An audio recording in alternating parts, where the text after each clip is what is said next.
Hello and welcome. I'm Shannon Sclafani, head of the Michigan District Council of the Urban Land Institute. On behalf of ULI, I'd like to welcome you to this virtual meeting and express how much we all hope that you are well and safe during this time. I hope that this call will go smoothly, but also hope that you will forgive us any hiccups that may occur as we learn how to use this technology in a more expanded capacity than we have before. We've already set the default for all of you to be muted for the majority of this meeting, and we ask that you also disable your video for the duration of the presentations in order to ensure that we have proper bandwidth. This meeting's presentation is being recorded, and we will share the presentation on our website soon after. In just a few moments, I will turn it over to our speakers to start, but want to share the format of this meeting to ensure that we can maximize everyone's time. Victoria will be monitoring the chat for questions that you may have throughout the presentations, and we have reserved the last third of the meeting for a robust question and answer session with our speakers and with each other. Please allow Victoria to call on you to unmute and ask your question during that time. However, we know that you are all problem solvers and you're dedicated to doing all that you can to help prevent the spread of the virus, to navigate the business and planning impacts, and to help mitigate the impact of this crisis on our communities and vulnerable people. So please feel free to jump in on the chat and provide answers or resources that you are aware of. Our members are our greatest resource. With that, I'll turn it over to the co-chair of our district council, Jill Ferrari. Good afternoon, everyone. I'd like to welcome you to part 6 of our Here to Help series. We established this webinar series over the last few months to help keep you informed, connected, and engaged. This part 6 is focusing on the supply chain system and changes to the real estate industry that we're facing here in Southeast Michigan and beyond. So we're very excited to have our guests here. Just to keep you connected and engaged, there are a few events, ways to connect that are forthcoming in the next few months. On Tuesday, September 1st, we will have our next Build Up Breakfast. This is a quarterly event hosted by our Women's Leadership Initiative group. This event will host Kathy Sloss-Jones, who is a dynamo in the real estate industry. She owns Sloss Real Estate Company down in Birmingham, Alabama, and she is the head of ULI Alabama. So we're very excited to welcome her to our virtual event on September 1st. And then also the fall meeting is going virtual this year. It starts October 13th, and you can register online through ULI. With that, I'd like to also make sure that you know that there are several websites, thank you, Victoria, to keep you engaged through Navigator for educational resources and ways to connect to the organization itself and all of the events that are upcoming on our website at the site on your screen. With that, I'd like to introduce my partner in crime, Dan Cassidy, who is the other co-chair of ULI Michigan. Dan is a principal and vice president with SME and one of the most professional, thoughtful, and knowledgeable people I know in the redevelopment industry. So with that, please welcome Dan Cassidy. Wow, thanks, Jill. That's quite an introduction. I guess I don't have more to say. I just leave it at that. Drop the mic. That's awesome. Really quickly, though, Jill mentioned I do work for SME, where I'm a principal and vice president. We're a multi-service engineering consulting firm located in the Great Lakes region. My personal practice, as Jill said so kindly, is helping developers, owners, and the design and construction community on brownfields and urban redevelopment. So I'm particularly interested in this topic today, and I'm pretty proud to be able to moderate a discussion around this topic of the industrial market, industrial warehousing. It's not only impacting my personal business, but even my home life. As I joked in prep for this call, I know there's a change in market conditions when there are 10,000 Amazon box piled up outside my door at home, where in the past, we had a couple. We used Amazon a fair amount, but now it's ridiculous how many products we're ordering online, and if you think about the impact on our consumer lives in that way, it's surely having an impact all the way up through the supply chain, right down to the real estate level. And so that's why it's really interesting to have our experts here today to talk about what they're seeing in the marketplace and how their firms and agencies are kind of dealing with the industrial warehousing market. So with that, I want to introduce the first of our speakers, Kevin Hegg with Ashley Capital.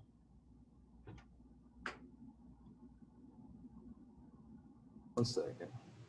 So hi, everybody. Glad to be on it. Honored to be asked to be one of the speakers, but I'm Kevin Hegg with Ashley Capital. I'm a vice president. I've been with Ashley Capital since 2002. Prior to that, I was a industrial broker and branch manager for Cushman & Wakefield. And then prior to that, I had a unrelated work deployment in Washington, D.C. and practiced law for a couple of years. So I've kind of reformed and got into commercial real estate and gotten out of that practice. Ashley Capital has been around since 1985. It's two founding members, Rick Morton and Paul Rabach, are still vital and work with the company on a daily basis. We've built up to about 29 million square feet. Our primary focus is really east of the Mississippi. We're in multiple markets east of the Mississippi. And as many of you know or are familiar with Ashley Cap, we focus primarily on industrial. We do get into office from time to time on an opportunistic basis. For the most part, our history has been redevelopment of properties, but as those opportunities have dried up, we've gotten into more and more new development, ground up development. We do like to focus on brownfield sites, one, because it's they're more prominent here in Michigan than a lot of areas being part of the Rust Belt, but we seem to like to those locations, and they seem to work well for us, and SME has helped us out greatly on a number of different locations. So as I mentioned, we're up to about 29 million square feet. The primary concentration of our portfolio is in Michigan with about 17 to 18 million square feet. We're also in Wisconsin. We were previously in Chicago. We've been in Pittsburgh. We're currently in Virginia. We also have a fairly big presence in the Eastern Atlanta market. We have a building in Nashville as well. So that's kind of a general background on what we do and what I do. I focus on transactions, basically asset management, acquisitions, dispositions, leasing, marketing, et cetera. We're a fairly small group of professionals with kind of three key components: transactions, property management, which we all self-manage our own properties, as well as construction. As part of this, I added some slides just to give a few more visuals to give you some idea of what we've been doing of late over the last couple of years. Last several years, we've been speccing at least 1 million square feet a year, if not more. This year it continues on, and activity is moving very strongly, as is pre-leasing activity. So the first property, you'll see a site plan, which is known as Liberty Park Commerce Center in Sterling Heights at Mound Road and 14 Mile. It used to be an old softball diamond. Also used to be a landfill. That's going to be a recurring theme in some of the properties that we'll be talking about here. But that building, we spec'd a 570,000 square foot building. And as you may have read recently in the Detroit News and elsewhere, we signed Amazon for the entire site. We kind of initially intended to build probably 2 more buildings, one on Mound Road and one on 14 Mile Road. As it turns out, the operations that are going in there with Amazon will need the entire site for parking. So that's going to be a very vibrant and busy site over the next year. It's scheduled to be open fully in September this year. We're on a very tight timeline and we're moving fast. The second slide, I think, is that's just an elevation shot of the front of the building. It's gone even further along since then. Obviously, this was taken in the late spring, but just to give you an idea of what the building looks like. Next slide. So this is Tri-County Commerce Center. So this is located in Hazel Park at 10 Mile Road in DeQuinder. As you all may know, it used to be the Hazel Park Raceway. We seem to have a history of buying old thoroughbred racetracks, including Livonia, this one, and I think there's another one in our history somewhere. But formerly the historic Hazel Park Racetrack, coveted site for a number of years for its location, kind of the crossroads of 696 and 75. So You can go east, you can go west, north and south, and you can get to anything fairly quickly. Last couple of years, we spec'd buildings 1 and 2. Those are fully occupied.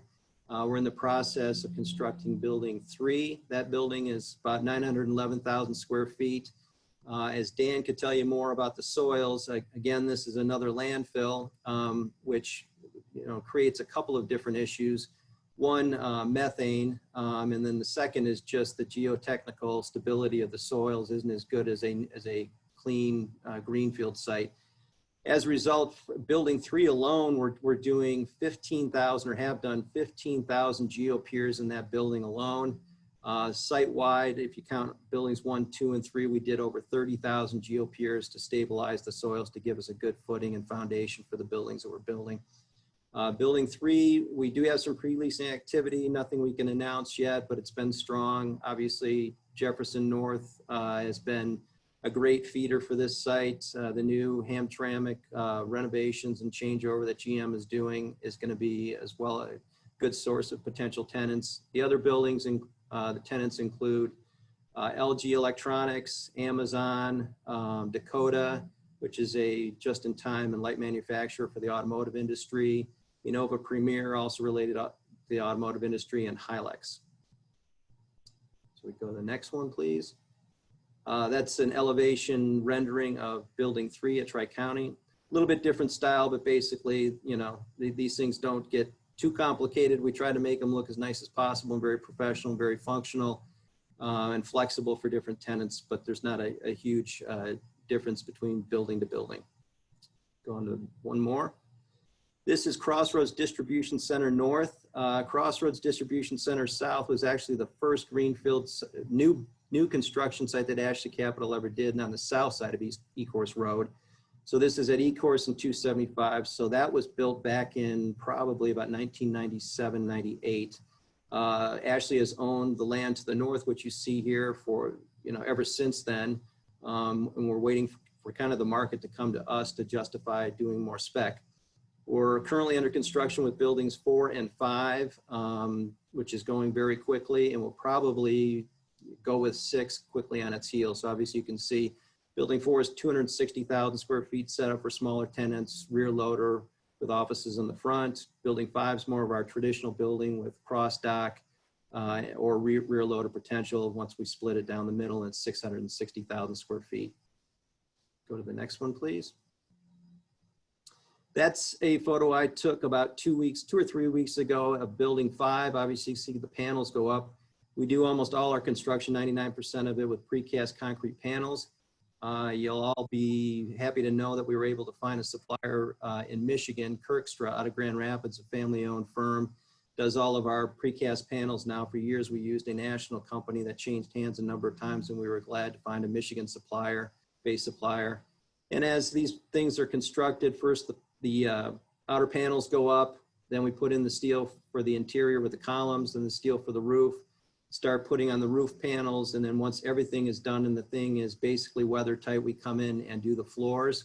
We like to do it that way because we get a better, FF and FL rating, which is flatness and levelness, and also just finish on our floors, which is becoming more and more critical as tenants go higher and higher, as opposed to a tilt-up construction, which is they pour the floor first, and then on top of the floor, they put forms down to build the walls, and then they pour the walls on top of that and then flip the walls from the inside out. And it ends up, not that you end up with a bad floor, but you end up with a less consistent, lower quality floor than if you do with precast panels. So I think that's it for all of my slides. You can hand it off.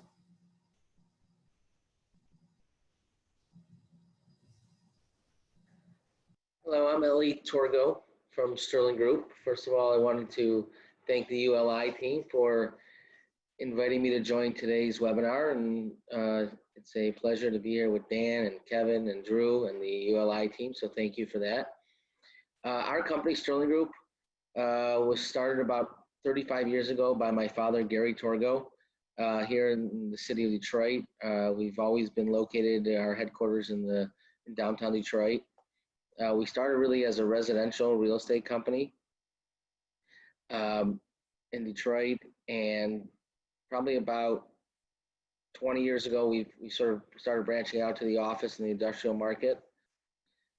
About 7 or 8 years ago, I was living in New Jersey with not sure if I had any plans to move back to Michigan ever. And my father became the executive chairman of, at that point, it was Talmer Bank. And he decided to go full time over into the banking business. And he asked myself and my siblings and a few of our key employees, Danny Sampson, to come and run the real estate company. And so about 8 years ago, I moved here to Detroit from the East Coast, which was quite a change. You know, the market here is obviously very different, but in a way, it's a lot better than the East Coast. We started to continue to grow the company and really branched out into development in the office and the industrial world. And we have really primarily focused on southeastern Michigan. We like the Michigan atmosphere. We like the relationship-based business that happens in our community, and we've always stuck to that. And today we have quite a few projects under construction in the industrial market. We think that being a strong part of the community is important, and we've had the pleasure to work with SME in the past, and they're a wonderful firm, and we find this market to be a great market, and we've actually been fortunate over the last few years to continue to grow our industrial portfolio. We've created a partnership with Hillwood, which is a Dallas-based real estate company, and we've continued to grow here in Michigan, and it's a real pleasure to be on this webinar, and we're looking forward to participating.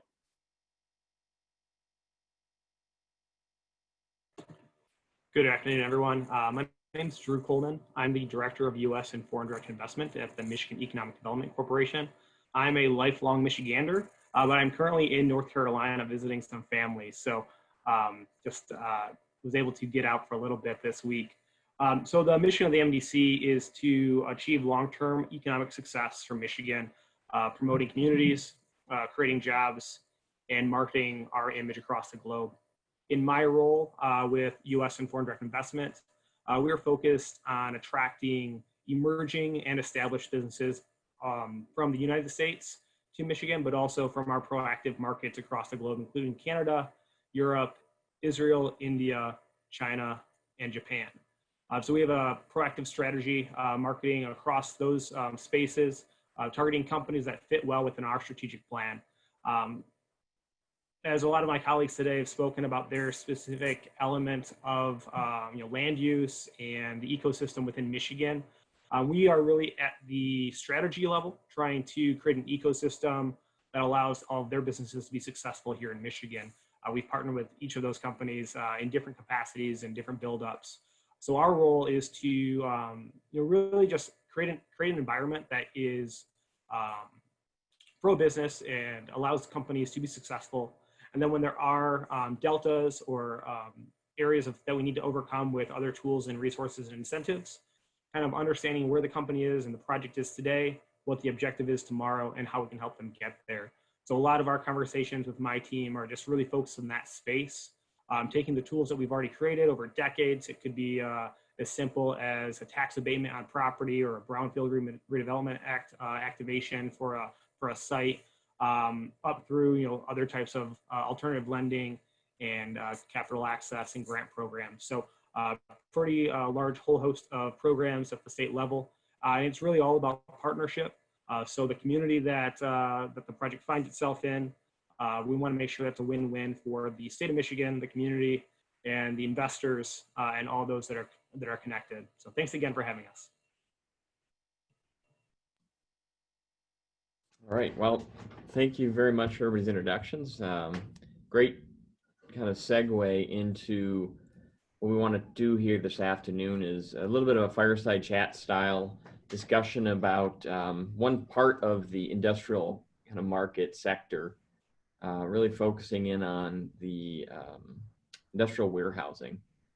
Even within that, there's kind of micro markets, if you will. So we'll try to cover it all. We don't have a ton of time to dig into all the nuts and bolts, but I think with this panel, we should have a pretty interesting discussion. So I wanted to start with Drew. you have a good perspective of the overall market. You see a lot what's happening in kind of Michigan's economy overall. As I alluded to in my introduction, I was making some jokes about my wife, and I have two daughters, and they I think they're single-handedly trying to demonstrate that there's a change in buying patterns by ordering so much online these days with all the boxes piling outside my door. But I think we're all pretty aware with the the lockdowns and the stay-at-home orders, the buying patterns have certainly shifted. And as a result, we can imagine that supply chains are also shifting right now. So I'm curious, one of the things that has been a tenet of a lot of supply chains has been the just-in-time delivery or just-in-time inventorying. Now things seem to be shifting to, what they call a safety stock or safety inventory, as you try to keep your stock of materials closer to home and readily available. And that even goes, we talked about some of the health and safety products, masks and ventilators. So I'm curious, Drew, what you're seeing in the greater economy as it relates to that. Are you seeing these adjustments to supply chains changing faster? And then do you think they're going to stick around for a little bit here? So a couple questions in there. Yeah, thanks, Dan. I think the short answer is yes. We are in a moment of change, a moment of flux. From a macro kind of level globally, when companies are looking to allocate assets or activate a market, it's part of a long-term strategy. So I think COVID and the current market we're in right now is elevating some of those conversations. It might be fast-tracking some long-term strategic plans, but at the end of the day, companies are still focusing on, if they're investing $10 or $100 million in a property, it's a strategic investment. And I think all the reasons are really wrapped into one topic, which is risk management and risk mitigation. So if you're looking at certain industries that have risk as it relates to COVID or federal policies or tariff and trade wars or natural disasters, I'm in North Carolina right now, and there's a tropical storm hitting just a few hours away. Companies evaluate all those things when they're allocating resources globally. So what we're seeing are definitely opportunistic activity. You look at PPE and other medical device type companies looking to be closer to the need within North America. Also looking at food, agro-processing. If you're shipping lettuce over from Canada and it gets stuck at the border for 3 days, that lettuce is no good. So mitigating that risk. And then that does flow through to raw materials in the automotive supply chain, consumer goods and what have you. And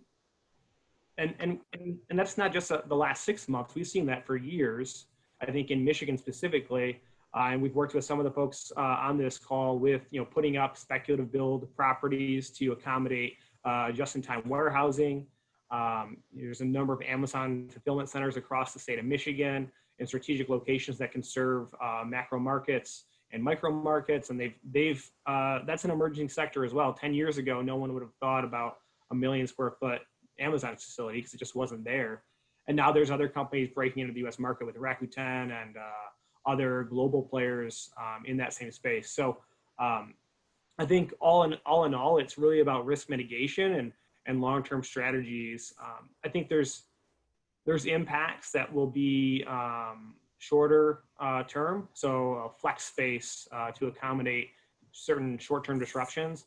But ultimately, I think Michigan's well positioned to take advantage of some of the long-term advantages that are coming with this shift, just with some of the programs that we've activated over the last 18 to 24 months, including speculative building incentives to allow for certain tax advantages for spec builds that weren't there before.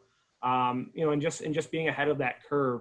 We went through a process of establishing a strategic plan and going through a recession scenario planning starting 18 months ago. COVID wasn't the recession we were planning for, but just looking at the cycles, and Michigan's a very cyclical state, and we've all kind of lived through those ups and downs through the 80s, 90s, and 2000s. So we knew this was coming, maybe not in this form, but I think everyone on the call today, those that had that foresight to say, regardless of what's coming, we need to plan for it, will be separated from those that just kind of were waiting to see what was next. So It's really important, I think, as companies are looking at that risk mitigation strategy, as land developers and landowners, we're looking at the same things as well. Drew, one last question. You know, Amazon's kind of the easy target, right? Who else besides Amazon is coming into Michigan and into this market? Yeah, so we obviously work with a number of customers confidentially that we haven't announced, but I can give a couple examples. Amazon does have at least 5 full-scale fulfillment centers and some other kind of just-in-time last-mile delivery centers here. There's a Wayfair project up in the Lansing region, which again, Wayfair is kind of the new kid on the block in that regard. They have specific elements that they're really good at, that they try to find their niche in that market.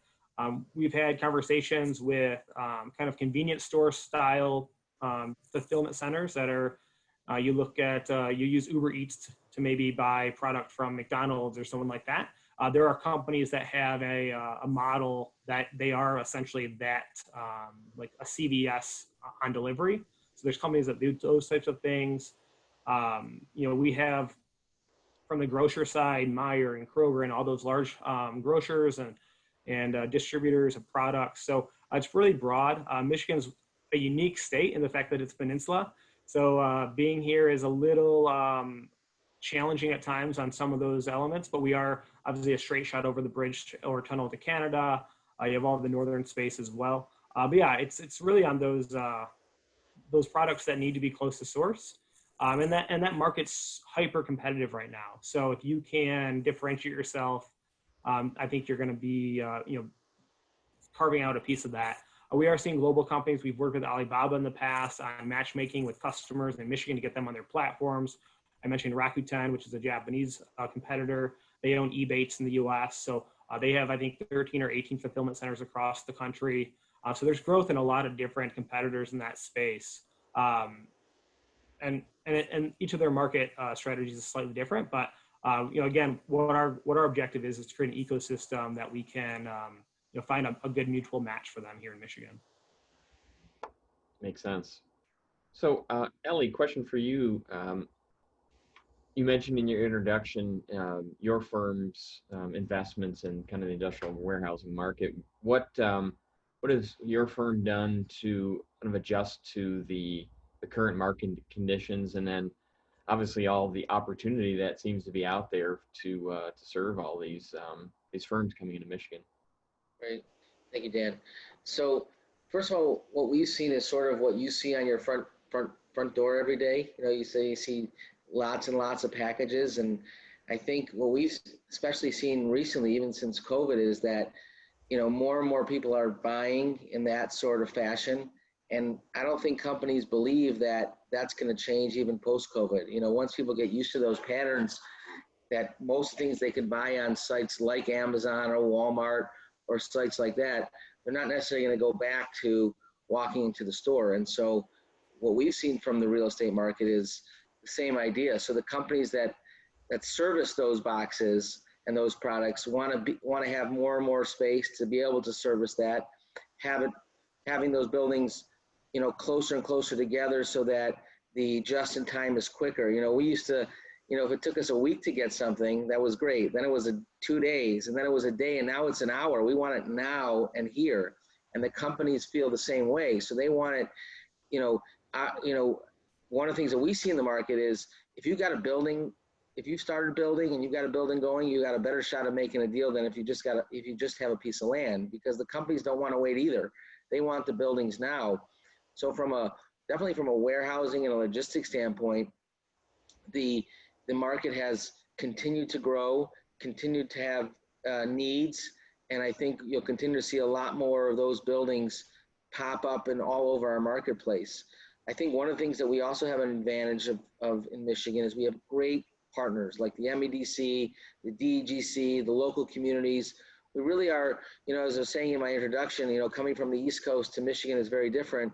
It really is. You know, in Michigan, we really have a great network and relationships of companies and partners.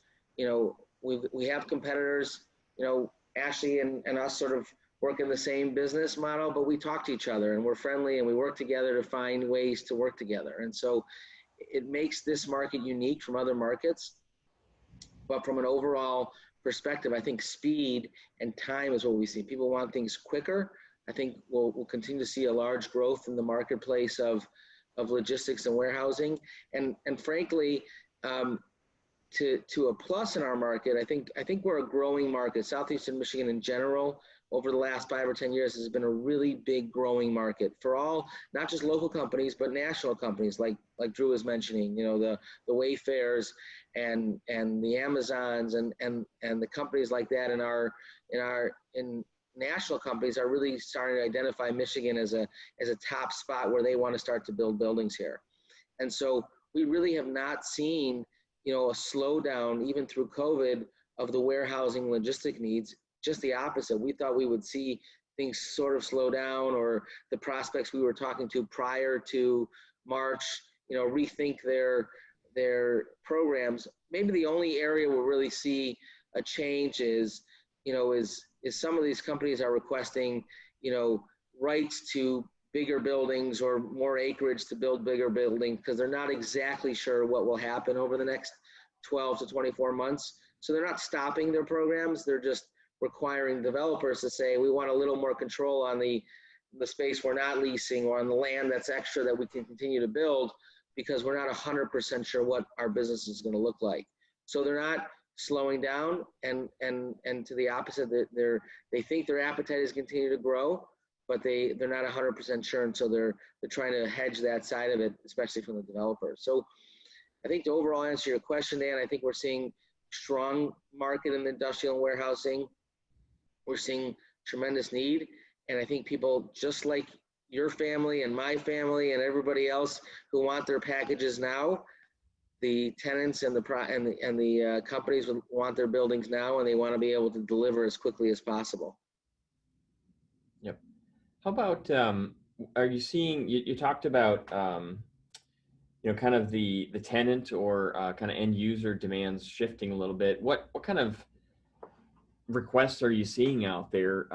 You know, I think we focused a little bit of the discussion so far on kind of your typical consumer good, but, you know, we're aware that there's a growing online grocery kind of market, and then even a growing industry in here in Michigan. Are you seeing tenants or end users asking for you know, different types of products or different types of building systems to deal with some of these other items?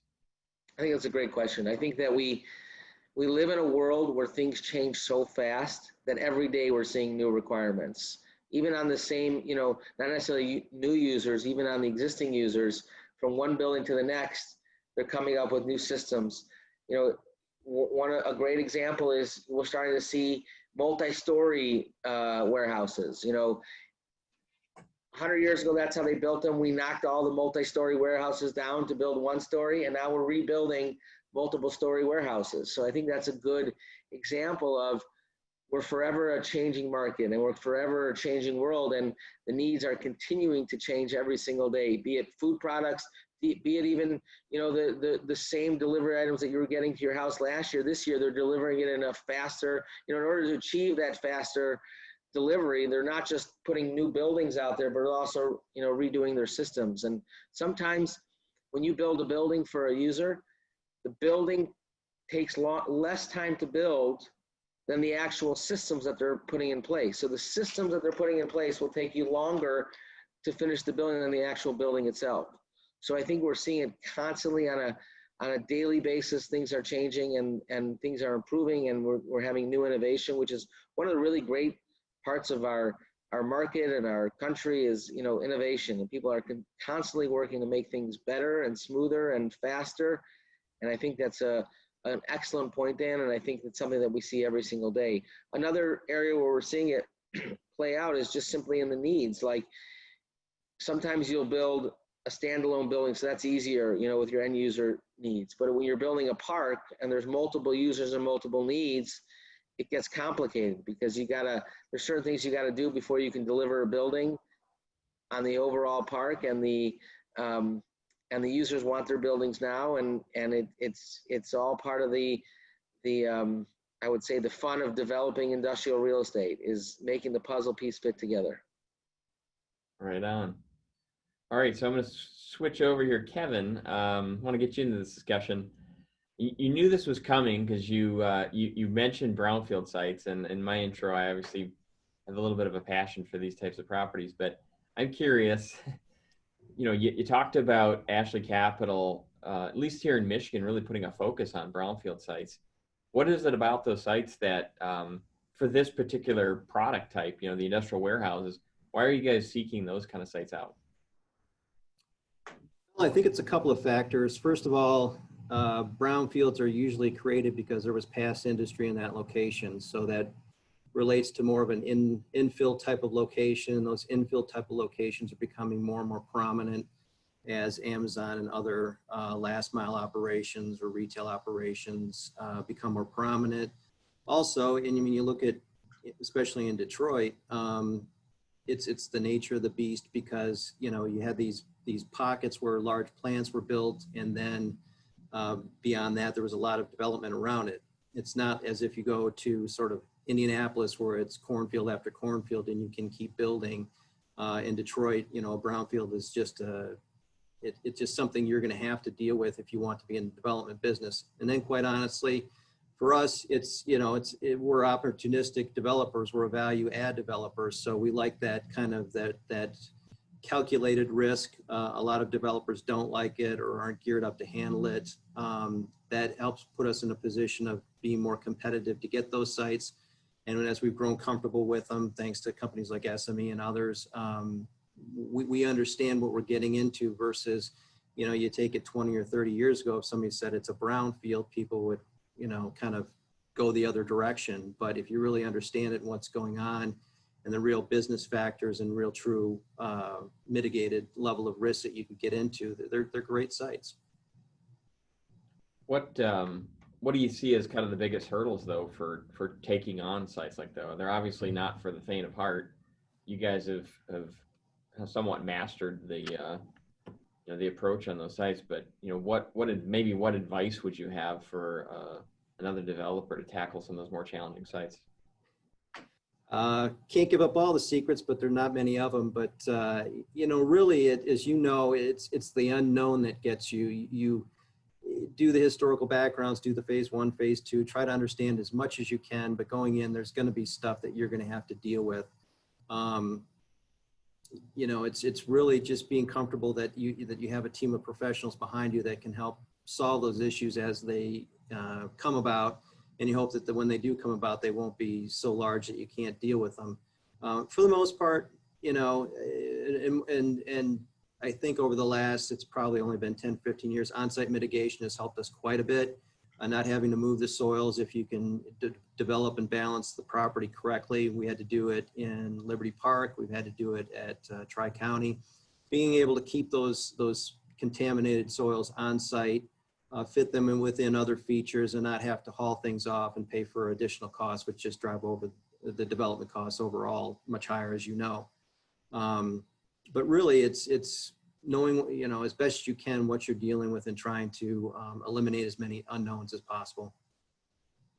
So before we go into kind of the wrap-up question, Kevin, one more question, switching gears a little bit. And I'm not sure even if you're experienced with this, but I think you guys deal a lot with some of the automotive suppliers. We are the Motor City, and obviously we've got a lot of automotive industry in our area. I've been curious, if you're seeing anything at all from the automotive kind of industry and how they're adjusting their supply chain management and how that's impacting your business, if at all. It is. Some of it is not new. With the suppliers, in most cases, it's proximity. They have certain broadcast windows that they have to hit, that they get a broadcast from a plant and they have to have the parts over there within a certain time frame. And they have great lengths to assure and make runs that can confirm that those travel distances are exactly what they're projected to be, because otherwise they're kind of on the line, obviously. So that's the biggest thing, having good locations. We're fortunate, and over the years that we've collected up a number of different sites that are strategically pretty well placed. And we're not out looking, we know when we have a new requirement or if we have a new interest in an area, we're not looking for a new site. We have a number of them in place. You know, and I think the other thing that's become more and more prominent, well, two things, let's say. First of all, not only on the automotive side, but also on the, call it the retail, internet-based, web-based business side, is parking. Whether it's car parking, van parking, or trailer parking has become much more prominent. We've had to allocate much larger areas of our sites to those needs. And then also, it kind of dovetailing into that, as you bring all those vehicles in and off, we've had to take a better look at how those things flow in and out. Our buildings are set up to be multi-tenanted, which means most of the truck courts are shared. The trailer staging and the car parking is not, but we expect the tenants to be flowing in and out of each other's truck courts. When you have an Amazon facility, that can pose some unique and troubling problems because it's just the flow is much greater and the density is much greater than a typical, certainly light industrial and even more so than a sequencing operation. The other issue I think that's been kind of highlighted lately is power requirements. They seem to have gone through the roof. And in most cases, not in most cases, but in a lot of cases, the grid does not have the supply present to be able to service a lot of those locations. And much like building a spec building, we kind of spec what our electrical needs are going to be. And there have been a fair amount of times recently where a new tenant has come and asked for a power requirement, and the grid just doesn't have that capacity in place to be able to supply them.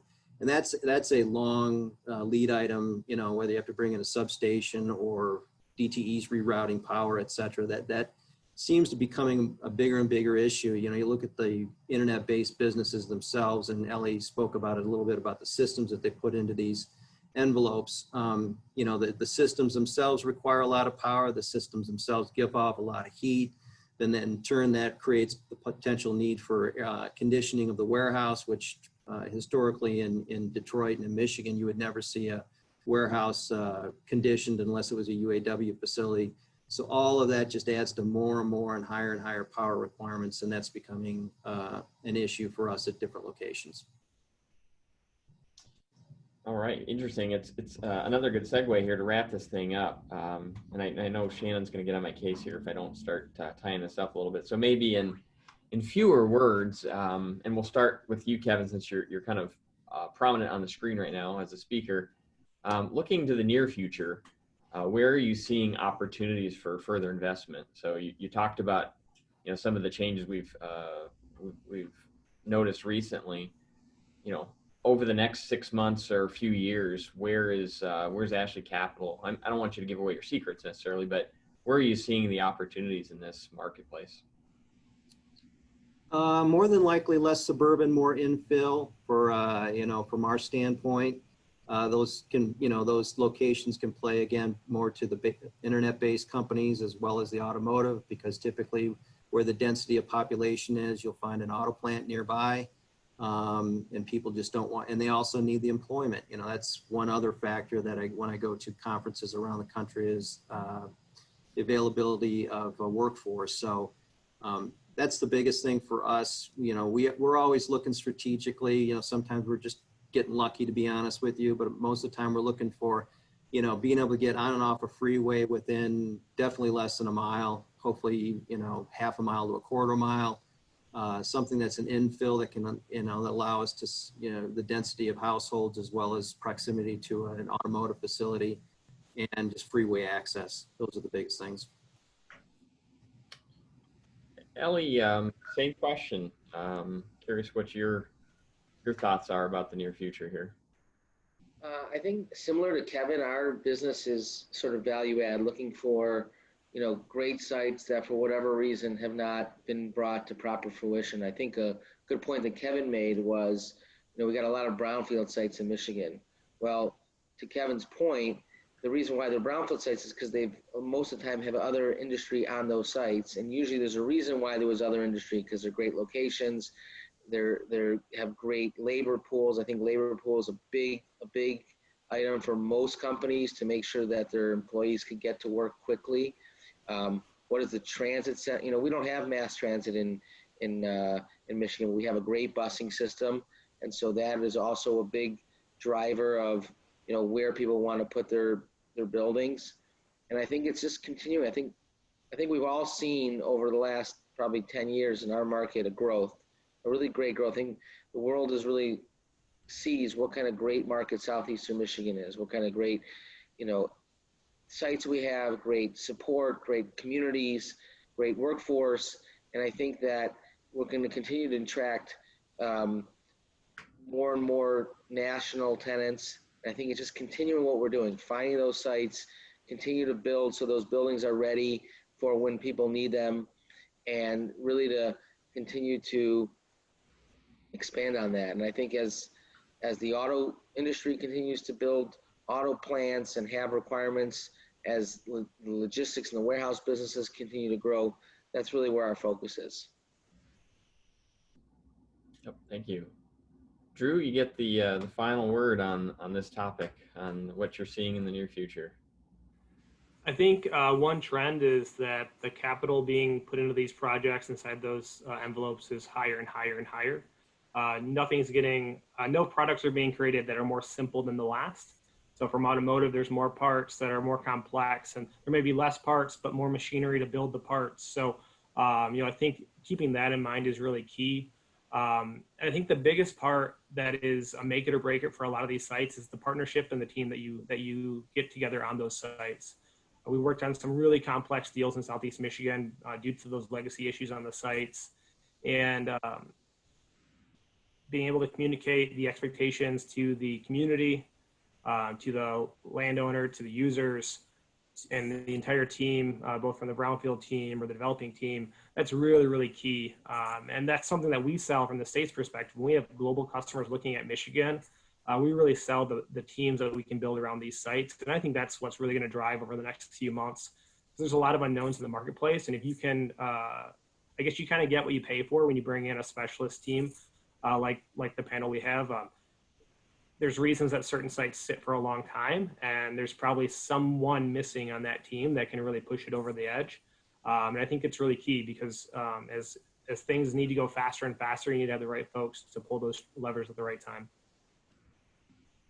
Fantastic. Well, I really appreciate all of your time, and especially yourself there, Drew, on vacations. Really appreciate you taking some time out, ducking hurricanes and whatnot in North Carolina.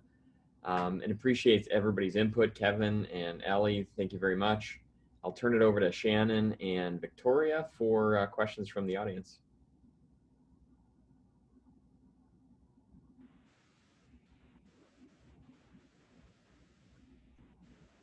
If there are any.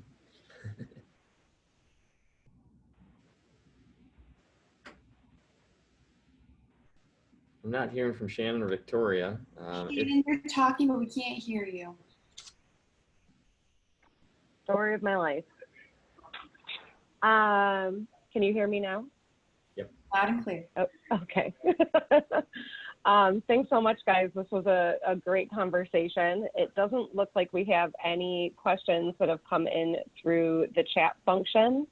So I'm going to give it about 60 seconds. Anybody who wants to unmute their video and or audio and ask questions out loud, now would be the time to do it.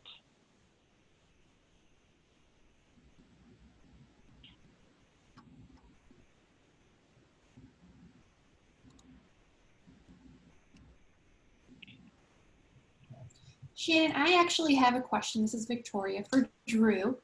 Drew, Sure. at the beginning of your introduction, you had talked about how with the supply chain management, especially for grocers during COVID, if lettuce was stuck at the border in Canada for 3 days, that it was bad and no longer could be used. So was there a lot of waste from COVID or a lot of turnover that was happening because of those border restrictions? And how did you and your team work to overcome or prepare for if there's a future pandemic in that supply chain management? Yeah, thanks, Victoria. I think there's a couple of components there. One, Michigan has a really robust supply chain as it relates to groceries and those fresh goods already. But there are elements coming over. Leamington, Ontario has a large cluster of greenhouse operations around cucumbers and tomatoes and lettuces and things like that. So yeah, there definitely was a disruption. And then you layer in the fact that there were changes ongoing at the border with the activation of USMCA from NAFTA and the changes that were still being downloaded there, and the challenges in conveying messaging to border agents on what was and was not essential. So I think some of the challenge there was just communication and that structure and cadence of control. I think that was cleared up pretty quickly. Again, there's a lot of really good brokerage firms in Michigan on the Canadian side that help mitigate those challenges, but it was a risk. But with that, we already have relationships that we've been working on for years in bringing over additional capacity for growing or for short-term storage of facilities. So it's really difficult in an unexpected emergency situation to really just flip that switch overnight. But I would really say that the industry itself showed some really amazing creativity and response in that space. Not so much on the food side that I can speak about, but if you look at some of the things that happen here in Michigan, companies that were traditionally building, plastic for packaging of food, then ended up making face shields in a matter of hours, converting their facilities to do things that they needed to do. One other piece of that supply chain, again, you went from being able to distribute large containers to venues and hotels and restaurants, and then you needed to convert that to the grocery store, right? So you think of egg laying companies, farms that produce eggs on a daily basis.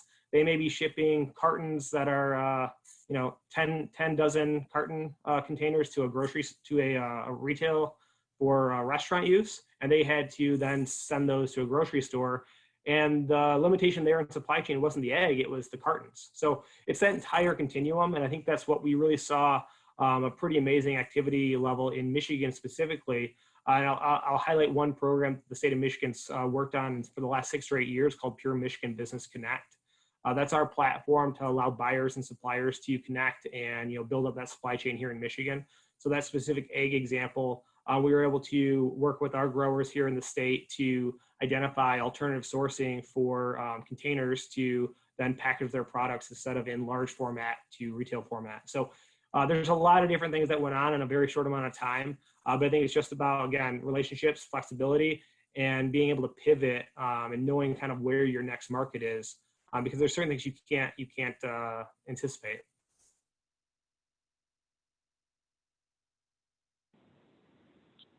Thank you, Drew. It looks like we've got a couple of questions that are related to the size of the warehouses. The question being that we focused a lot on the larger facilities, and they're asking about demand for smaller, either existing warehouse space or smaller distribution facilities like the ones, like for example, the one in Lyon Township, and if that is something that you guys think will expand or create, that there will be additional demand for. Kevin? Yeah, I can hit that real quick. The smaller spaces for us, the demand is not as strong. That may be us, it may not be the market. We're traditionally known for larger spaces, so we don't get all the smaller calls. The first building at Crossroads North is 260,000 square feet. We could split it up into, potentially 6 different tenants. So far, the requirements we've had have been kind of in the magnitude of 80, 90, or 100,000 square feet. For us, we try to set up our buildings to be functional and flexible and multi-tenant. It's much more expensive, just you don't have the square footage to spread out the costs. So from an economic and just deal making standpoint, building a 150,000 square foot building is exponentially more expensive than on a per square foot basis than building a 500,000 square foot building. So that's one reason. The other reason is, by and large, over the last 20 years, the average tenant size in industrial has grown significantly. When I first started out in the business as a broker, back in 1995, to find a 100,000 square foot tenant was a huge, huge deal. And it was hard to find a building. Now 100,000 square feet is on the smaller side, and there are much larger buildings available. But what I think you will find, and I don't know if what they're referencing in South Lyon is there's an Amazon last mile facility. So that's probably, you will see more and more of those, and those kind of, on a cookie cutter basis are about 150,000 square feet, but sit on a much larger footprint of land than traditional. 150,000 square feet, you would usually take about 10 acres. Now they're probably looking at 15. They probably prefer 20 acres, 150,000 square feet. Those will become more and more prominent, and those will all be last mile, not all of them, but most of them will be last mile facilities related to internet-based businesses, whether it's Amazon or Wayfair, et cetera. So they're just looking to get, closer to the zip code they need to be in to service the customers they have in those areas. Thanks, Kevin. Ellie, do you have any additional thoughts on that, or? Well, I think Kevin hit it spot on. I think that we're seeing the same thing. The need for smaller spaces has gone away, and it's really the bigger spaces that people need today. I think local companies are growing, and I think the need in general has changed in the way people operate their business. So I think we see the same thing that they're seeing in their business. I think it's interesting hearing Kevin refer to the last mile. We always think about that when we're thinking about multimodal and mobility issues. So now it's also in the supply chain. We had one final question, and it's sort of a broad one, and I think actually Drew would be a good one to address it.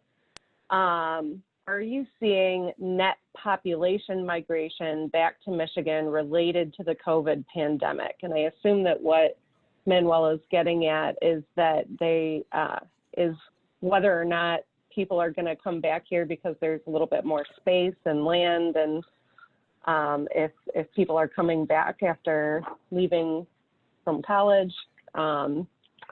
So Drew, does the MEDC have any statistics on that, or have they started tracking that yet? Yeah, so with a lot of those high-level statistics, they're obviously delayed. We are in a census year, so that'll be an interesting opportunity, for places like the city of Detroit and others to see what those numbers look like 2020 versus 2010. So I think it's really too premature to talk about the migration patterns during COVID.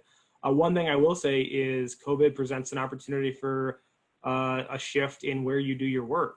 If you want to move up to the UP and continue being an engineering manager, maybe you can do that for a couple of years at the end of your career versus waiting to your full retirement. I think those opportunities are shifting, and we're seeing pretty large companies really promoting that. I saw on LinkedIn a few weeks ago, Toyota's leadership said, if you can work remote, you can work remote. And that's a huge shift in culture from a very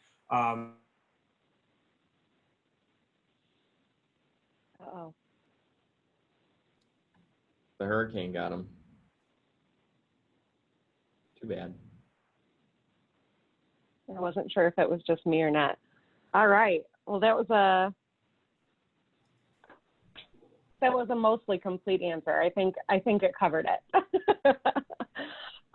Okay. Well, I think that wraps it. We're at 4:31, so we're right on time to wrap up this webinar. I really want to thank you guys for joining us today. It's a fascinating topic. We will have another one of these in a couple of weeks. So check your emails, check your calendars. We'll make an announcement about that in the next few days. And just thanks for all of your time, and we will talk to you all soon. Stay safe. Thank you. Thanks, Shannon. Thank you. Thanks, everybody. Thanks for having me.